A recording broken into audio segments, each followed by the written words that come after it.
I know that immoral doesn't quite cover it. It isn't as though I awoke one morning and decided that was the Thursday I was going to roll out of bed and become a piece of shit. I didn't pull on last year's trainers and make a pact with myself that my bank balance would triple because I was going to become a ghost hunting scam artist, greasing my endless lies with snake oil. But it doesn't matter. Not really. Karma came for me in a big way, and it was deserved. We gained a bit of a niche following online. Nothing to write home about, but we made our money from donations and, of course, the cold hard cash from the people we sucked the life out of.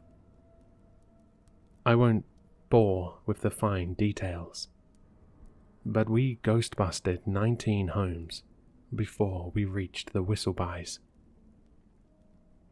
With each home, we bought more equipment to really add credence to the whole Wraith Wrangler thing. We turned creaky floorboards into demons, water tank leaks into internet views. It was fun. Until it wasn't. I'd never met a family quite like them. The others. They were young couples afraid of whistling wind, old singles desperate for validation that their home wasn't heavy with the weight of vengeful spirits. It was easy. Muscle memory. But the Whistlebuys. God, they were terrified. Young parents and 2 children with their family dog, cowering in the corner when we set up for our bullshit interview. The daughter, she was so pale she seemed to sink into the walls behind her, face gaunt and eyes haunted. It was her we latched onto as we probed, stifling excited smirks with our palms. "He never leaves," she whispered, staring through us as if we weren't really there. If her eyes glimmered once, they certainly didn't now. Lost and soulless as she gazed into the abyss. It was Adam who managed to coax the words from her lips, voice soft as he gently probed. "Who is he? We have plenty of equipment here to find him in whatever corner he's hiding. We just need to know as much as you can tell us." A wry smile made its way onto her lips as she finally looked at Adam, voice low and deliberate. "You don't need to find him. You'll know where he is. I promise. He walks on the ceiling and crawls down the walls. He'll find you." The young girl's mum spoke suddenly, eyes full of tears. "She didn't used to speak this way," she breathed, gaze darting around the room. "She's so tired. So tired. She doesn't sleep anymore. It doesn't let her." Jonah stood up then, grinning as he clutched his camera for dear life. "Ma'am, don't you worry for a second. You're in the right hands. We'll find out what your visitor wants, and we'll cast him right out of here. You have my word." His word meant nothing, but they didn't need to know that. The fear in their aura was palpable. It was as if they had their own pulsing circle of gravity, sucking the life right from the room. Their dread did something foreign to me. It made me nervous. In all the nighttime giggling and masquerading in people's homes, I'd never been scared. To do this job was to know that ghosts were as real as fairies and whimsical tales. It was to laugh at the notion. But during that interview, I wasn't laughing. The girl's eyes were black holes, and they looked like they'd sucked her soul out long ago. So, with the image of those eyes burned into my retinas, we did what we did best. 11 p.m. rolled around, and with the family booked into a hotel, it was showtime. "Show yourself, demon!" Jonah lunged through the front door as nighttime blanketed the house in darkness, hauling our masses of equipment through. We didn't need any of it, obviously, but it made people feel as though we were legitimately expelling ghosts from their homes with the flick of a battered crucifix. Adam rolled his eyes, glancing down at the EMF reader in his hand. "Bro, come on. Did you see how scared that girl was? I feel a little bad." "Shit, she was creepy." Jonah chomped on his gum, leaving muddy boot stains as he clambered up on the sofa to stick his camera to the wall. "He walks on the ceiling. Huh. Dude must have the mother of all headaches." I stayed quiet, chewing my lip as I set up our audio equipment and eyed the tired-looking lump of plastic. "The older it looks, the more authentic it appears," Jonah had assured me. And sure, I supposed it did look like it belonged in a 1998 horror game. But it was pretty shit. Not that we'd ever picked up anything on it before. There was the great scare of House 12, when the fridge appeared to hum a lifting tune. But it was just super broken. "Right." Jonah jumped downwards, nearly knocking over the coffee table. "Plan is, Megan Donovan is leaving the house party you guys didn't want to go to at like 2 a.m. I say we wrap up here by 1 a.m. Swing by the party, and I'll be her shoulder to cry on, because her douchebag boyfriend was a dick again, all night." Adam scowled as Jonah cackled, but I stayed mute, casting my eyes around the room. I couldn't deny this place felt different, somehow. Even with all the lights dancing across the house, there sat an empty, tepid coldness that seemed to seep through the walls. There was no warmth here, no safety. Loving family photos littered the room, but somehow it felt barren, wrong. "I'm down to do this quickly, at least," Adam muttered, eyes darting around nervously. "You guys feel that?" "Place feels haunted?" I finished for him, rolling my eyes at Jonah's guffaws. "Alright, if you're both gonna be pussies, I'll get started." He stared ominously into our main camera, placed across the room, red light blinking towards the sofa we were sitting on. "It's time, everyone. As always, first, we'll try to contact the ghost, and see if we pick up anything on the microphone or the EMF." Clearing his throat, Adam stole a glance at me. Okay. We're here in your domain, ghost.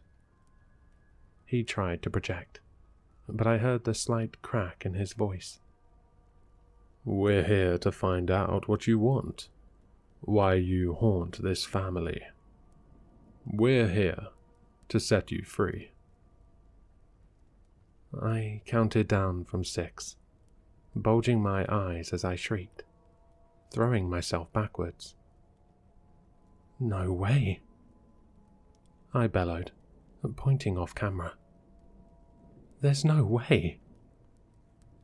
And we did the usual scramble, all of us claiming we saw a photo frame go flying, switching to shaky hand cam footage as Jonah retrieved it from the floor we laid it on earlier.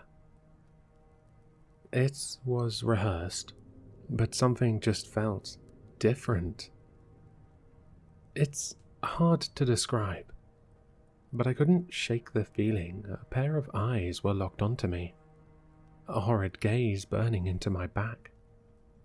The feeling amplified as we pulled out the trusty Ouija board only moments later, laying it on the table and pushing it into frame. I scratched at my arms nervously, trying not to stare at the shadows that seemed to be consuming the room. All right, Jonah muttered, placing his finger on the planchette. I ask its name. We give it something creepy like Maurice. I'll move it. You guys just stay still.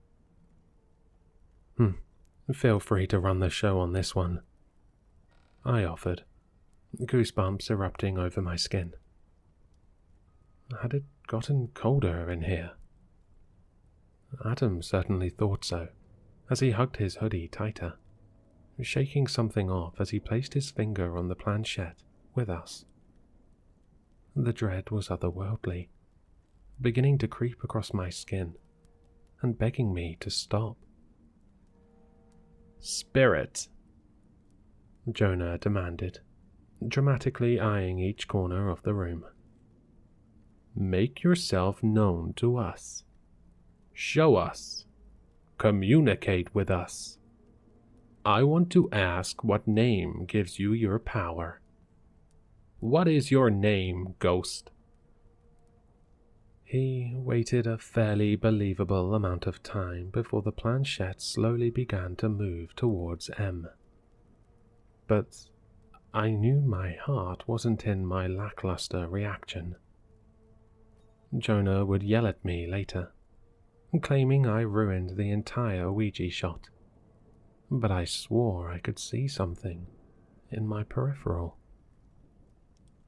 Just out of view, staring at me. I didn't turn my head, didn't dare. Instead, I gritted my teeth and focused on the board, letting my jaw drop dramatically. M-A-U-R-I.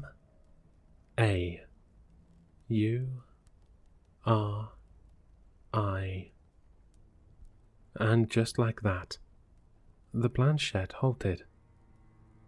Painfully, almost. Jonah scowled, head snapping to us. Really? Dude, I was nearly finished.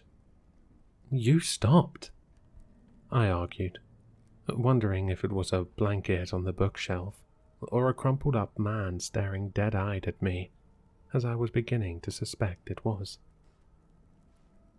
Just do it again, Adam grumbled, and it wasn't usually like this. We didn't fight. We didn't bite. The house felt as though it was draining the life from us. The joy. I felt physically tired, as though even being here was soul-sucking. But, as I told myself, ghosts were not real. We were not real. We were opportunistic bastards, and we were leaving at 1 a.m. The planchette moved to M with ease again, and we forced our shock, but with less enthusiasm this time. It seemed even Jonah was struggling now, eyebrows knitted together tensely. M-A-U-R-I-C.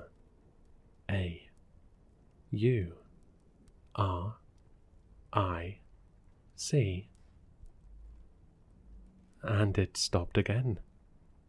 But this time it jerked to the left, causing a gasp to leave Adam's lips. "Jonah, for fuck, what is your problem?" Jonah cried, looking between us as though we were crazy. "Ever since we got in here, you've been acting like a couple of little girls. I swear to God, if Megan—" But his words died on his lips. Because, as we all scowled at one another, the planchette yanked our waiting fingers in the opposite direction, landing on a letter. B. "Adam, for Christ, E." The planchette scraped horribly against the Ouija board, and I couldn't tear my eyes away, sitting between the chaos of my friends arguing as each blamed the other, neither paying enough attention to the board.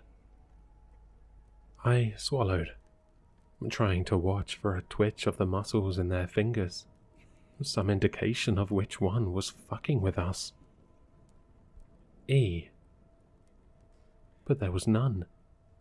Their fingers were light, barely grazing the object, jerking clumsily around the board. Adam met my eyes, trepidation lining his features. "Listen, I just want to get this shit done and get out of here. If this is you." L. "It isn't," I returned, voice lost in the sound of Jonah growling and wrenching up the planchette, launching it across the room till it hit the wall with a sickening crack. I could only stare in shock at my furious, panting friend, but Adam leapt upwards, throwing his arms out in question. "You can't be serious, Jonah. For fuck's sake, what is wrong with you?" And they argued, yelled, threw their arms around, ignored the room. But I couldn't ignore the room. I hadn't been able to ignore it from the second we'd stepped in here. The atmosphere wrapping around my throat from the very first second we'd dared. And they weren't seeing it. But I was. The blanket in the corner of the room, hanging limply from the figure underneath it. Tall, impossibly tall, shrouded in shadow, and with the fabric sagging off it horribly. "Shut up," I whispered to the boys next to me. But they didn't stop. They didn't stop as the blanket began to drag closer towards us. The sound of toenails scraping on the floor, echoing louder than even my friends. I could see the silhouette underneath it, the darkness that followed, the cold. But they didn't notice. Not until a screech sounded, sending our eyes all in the direction of the bleeping monstrosity.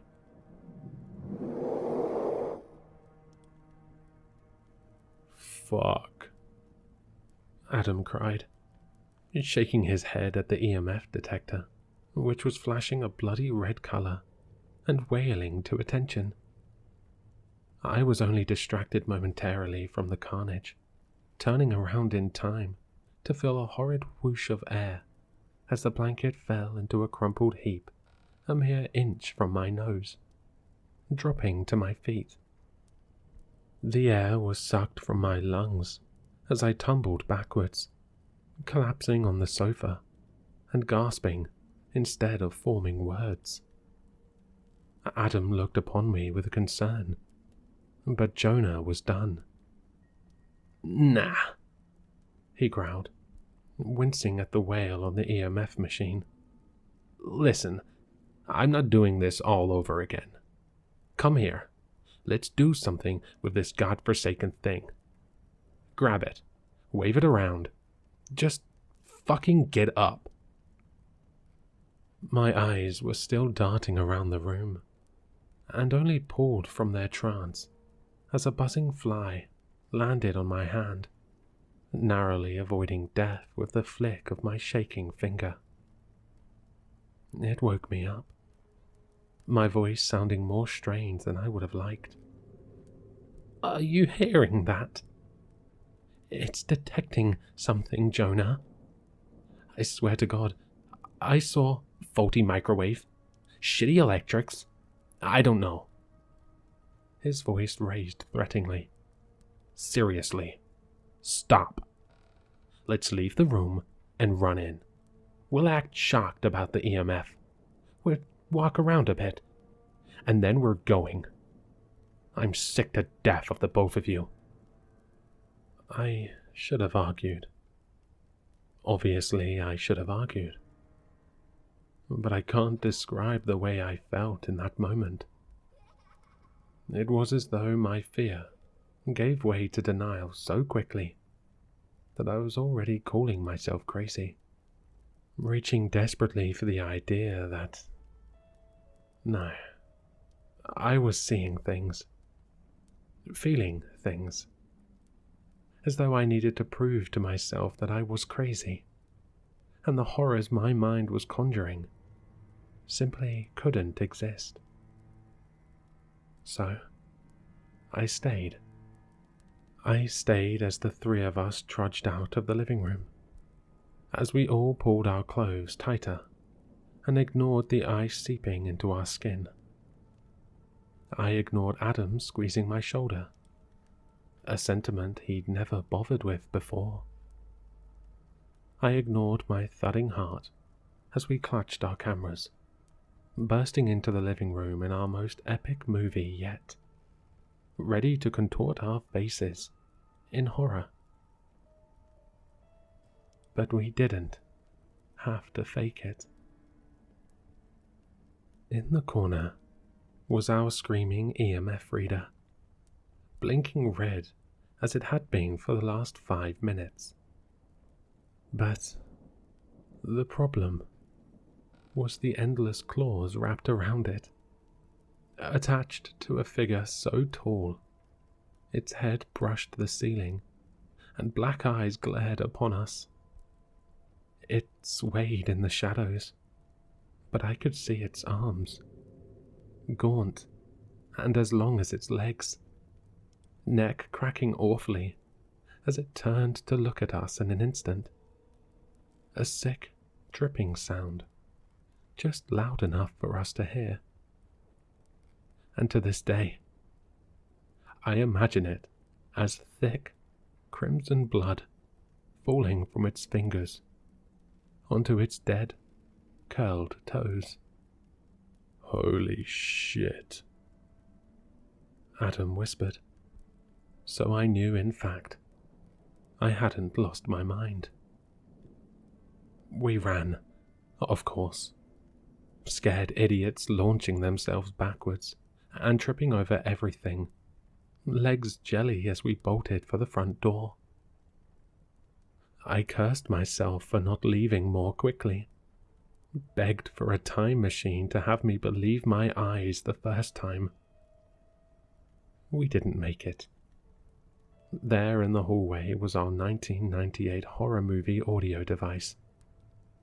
Except now it was crackling with a rasp sounding from it, too deep and gravelly to be human.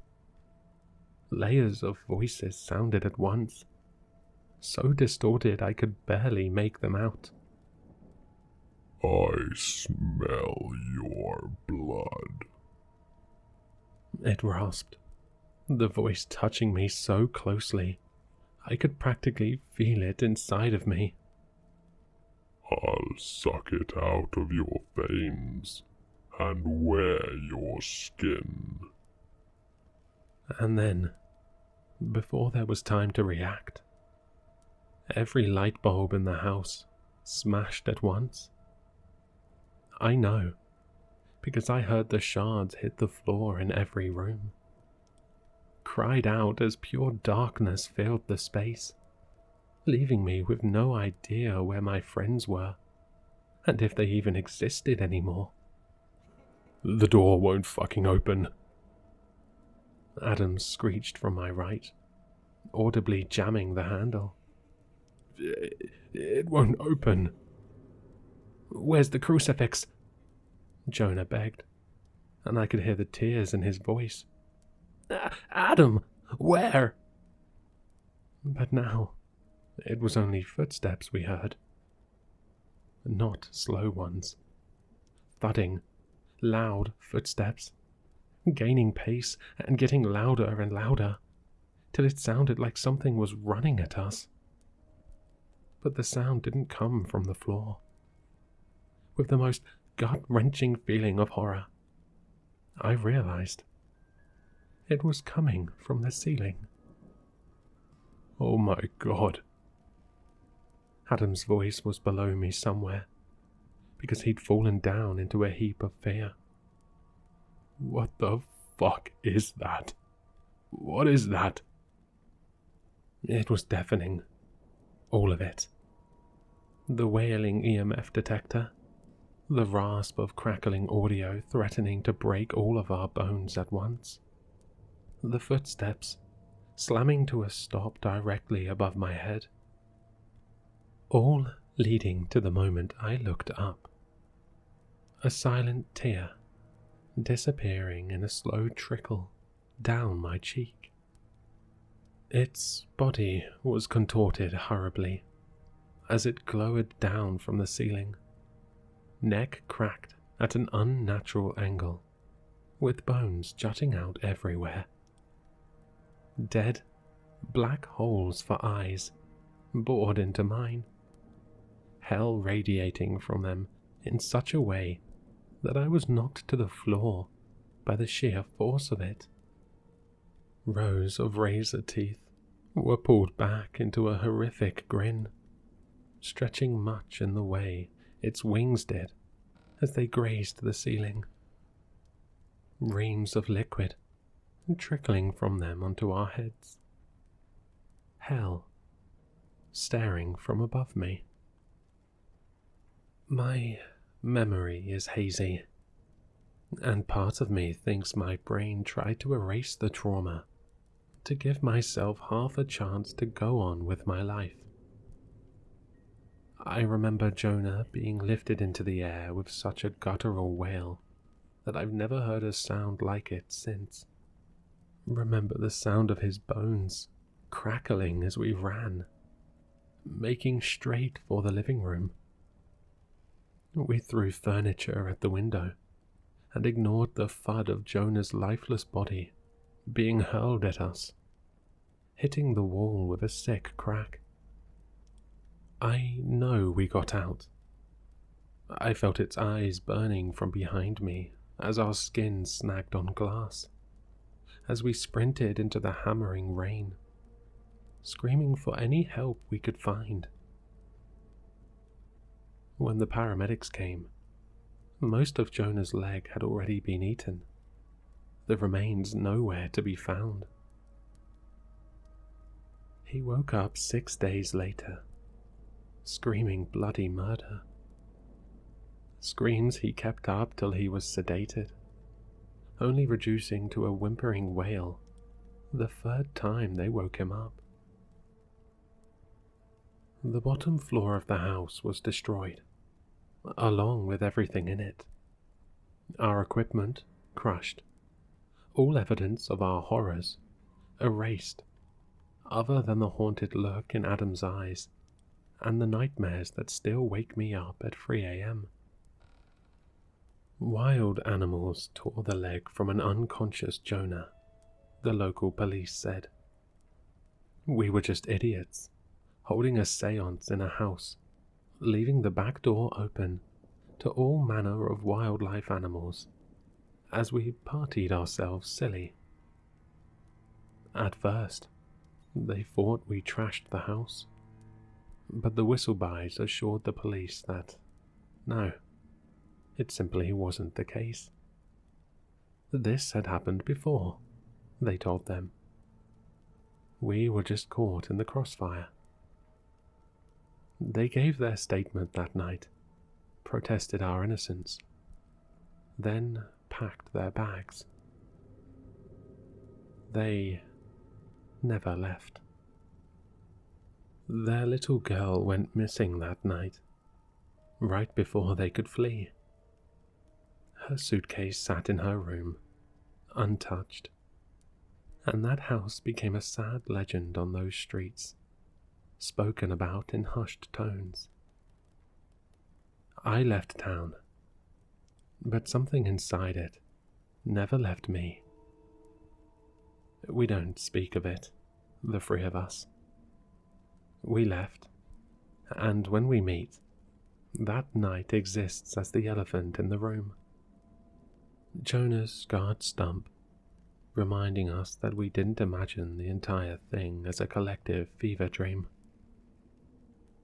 So I left, lived my life, started going to church, took up cricket.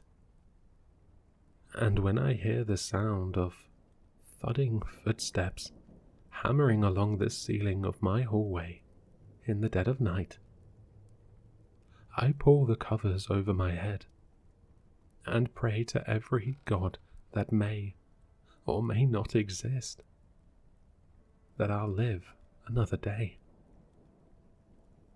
It takes such a long time to pick up all 104 crucifixes off the floor the next morning. But for the life of me, I'll never stop doing it.